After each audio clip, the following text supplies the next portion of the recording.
Zo, die zo even naar mij daar. Ja. Toen de rook overvlammen.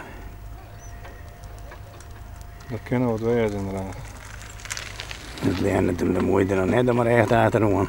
De 74-jarige Doerde van Gorkum gaat al 70 hier. Je krijgt boeten grauw het veld in. En hij vindt er ik altijd wel, maar dit hier valt het bot aan. Nou, de score is nou dat waar. Vorige week een manje en de oude manje en een Jood. Dus dat gaat wat dat betreft heel min.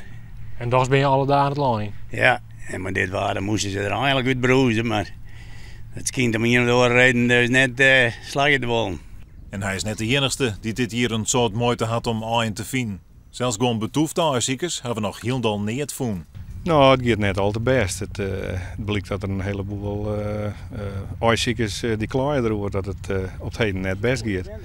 Ze vinden net vol en ja, dat zullen we hier kunnen eigen krieten. Het is al hier wat traag aan de gang. De reden daarvoor zou de strenge winterwijze van een paar weken verlien. Die had de vogels wat van slag maken. Wij denken dat die vogels toch door die strenge winter verder Europa in moeten en ook verder terug. Nou ja, dat kost meer energie. Dus ze moeten vaker onderweg stoppen om op te vetten. En ja, dus we hebben het echt te maken met een jaar heel bijzonder. De kievieten vestigen laat. Er komen nog steeds iedere dag nieuwe kievieten bij. En ze komen ook laat aan de leg. Het kwotum is dus nog net vol en de verwachting is ook dat het net vol commercieel. Voor u is het kwotum niet een doel op zich. Het kwotum is de uitkomst van een juridische procedure. En het beginsel van de Bond van Friese Vogelwachten is terwijl duurzame benutting.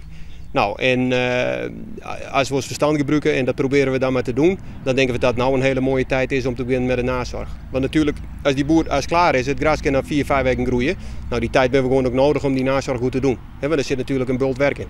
De liepen binnen let, maar even het BVW budget nog net automatisch dat er ook minder jonge liepen wijzen zullen dit jaar.